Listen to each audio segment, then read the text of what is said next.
I'm right now joined by Statehouse News Bureau reporter Sarah Donaldson, and redistricting season is well underway in Ohio.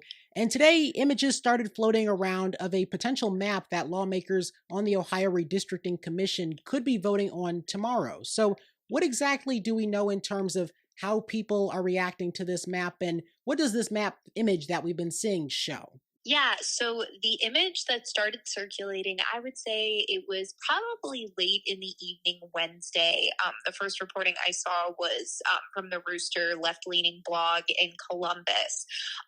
But we were able to confirm that this map was, in fact, that the Redistricting Commission was going to bring. So just to kind of recap, the Redistricting Commission is the second part of Ohio's kind of complex three-part redistricting process. And so the map that was brought forward today and is likely going to get a vote tomorrow, on paper, it represents a gain of 2 Republican seats. So right now, Republicans have 10 seats and Democrats have 5 seats in Congress. Some of those seats, of course, were won in competitive ways. This looks like a pickup of 2 seats for Republicans. However, one of those seats, Ohio District 1, that's in the Cincinnati area, that one's currently represented by Greg Landsman. It's a toss-up. I mean, it's a close district, and in a year that's favorable to Democrats, he could certainly still win. The map also moves Marcy Kaptur's district up in Toledo. It becomes even more red, but of course, she won the district that also went for Trump.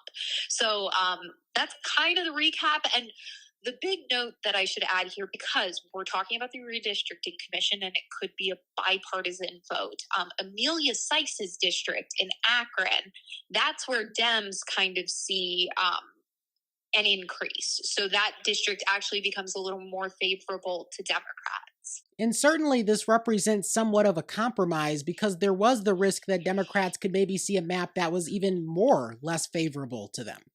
Absolutely. I've heard, that there could have been a map that was introduced that would even be a 13-2 breakdown.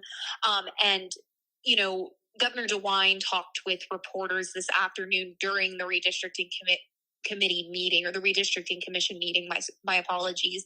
And he said that this is a compromise. This is not the map that Republicans would have drawn if it was just Republicans voting on the map. This is definitely not the map that Democrats would have drawn. Everyone kind of has something in this map. But on the flip side, you're seeing a lot of folks who are really angry about this map on both sides. There are Republicans who say that Republicans did not go far enough. We at the Statehouse News Bureau talked to Kyle Kondik earlier today. He's a national political analyst, and he said he saw this as something that the White House might not be happy with. And there are Democratic activists who are pretty frustrated with Democrats for going along with a deal like this. Now, I should say, of course, there's a vote tomorrow. We're talking at like 8 o'clock on a Thursday. There's a vote tomorrow at 10 a.m. That could fall through. I mean, I think it's all but a done deal. I don't think Democrats would, go along with this meeting and allow Republicans to introduce this map if they were suddenly going to pull out. But it's not a done deal yet until there's a vote. That pressure that you mentioned from both sides, obviously it was really noticeable because we've seen across the country an effort for Republicans to gain more House seats. Ohio hasn't really been active in that. And then on the Democratic side, the pressure has really come from local party chapters. We've heard from the Lucas and Wood Democratic parties, and they are not too happy with this map. And so how is that pressure playing into what could happen tomorrow? Well, I think the thing here is, if the Redistricting Commission votes tomorrow to accept this map, and if the 2 Democrats on the Redistricting Commission, so that's Senate Minority Leader Nikki Antonio and House Minority Leader Dunny Isaacson, if they vote to accept this map, that takes some options off the table for Democratic activists who wanted to fight the map. Of course, there could still be a lawsuit over the map, especially if there's a feeling that it, violates the Voting Rights Act, or if it dilutes the racial vote, because racial gerrymandering is not legal, but partisan gerrymandering is not illegal. I should say the Ohio Constitution puts out pretty specific guidelines about how a map can look. And Governor DeWine has defended this map as constitutional. Lawmakers have defended this map as constitutional. But there could be a lawsuit. But what this does take off the table, if the Redistricting Commission approves it, is a ballot referendum. So Democrats cannot take this to the ballot and try and get this map repealed. And that was something that was being talked about. And there was the potential of even national money to come in and support something like that. And so given that Democrats are feeling okay with this map, obviously that means in 2026 they're going to have to win those seats that they're feeling okay with. And looking at Ohio's 9th Congressional District in particular, obviously Congresswoman Marcy Kaptur has served in that seat for 40 years. She has a lot of name recognition in that district. So are Democrats accepting this map because they're confident about their chances next year? I don't know that that's the case. I think it's really tough to say. I think Democrats are... When Democrats on the Redistricting Commission in 2023, for example, cut a deal with Republicans, it was in some ways they said to cut their losses. And I do wonder if there's a little bit of that here because, mounting a repeal effort, mounting a referendum effort, that's a lot of work. They got to get a lot of signatures in a very short amount of time. So if they let Republicans go into November and do basically whatever they want, I think there are risks there. And I think both Republicans and Democrats see that.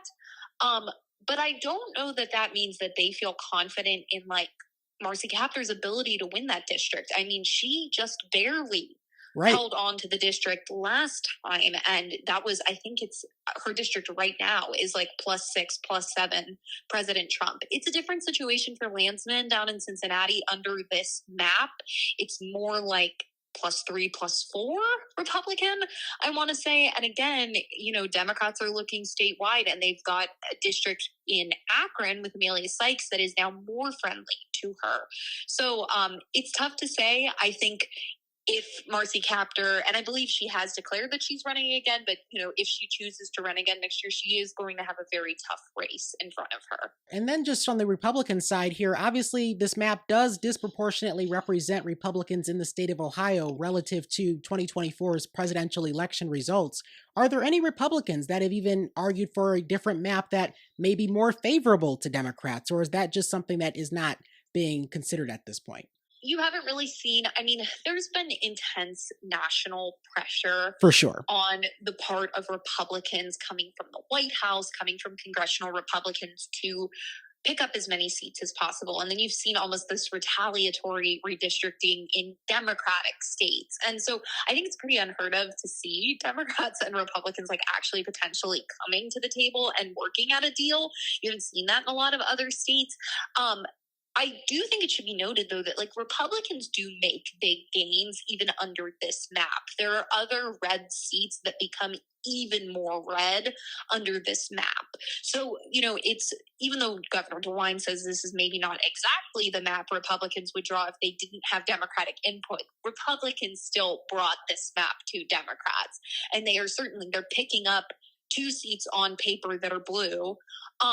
And of course, those could still be won by Democrats because, like we just talked about, Kaptur was not favored to win the race, but she still won. But Republicans see gains across the board under this map.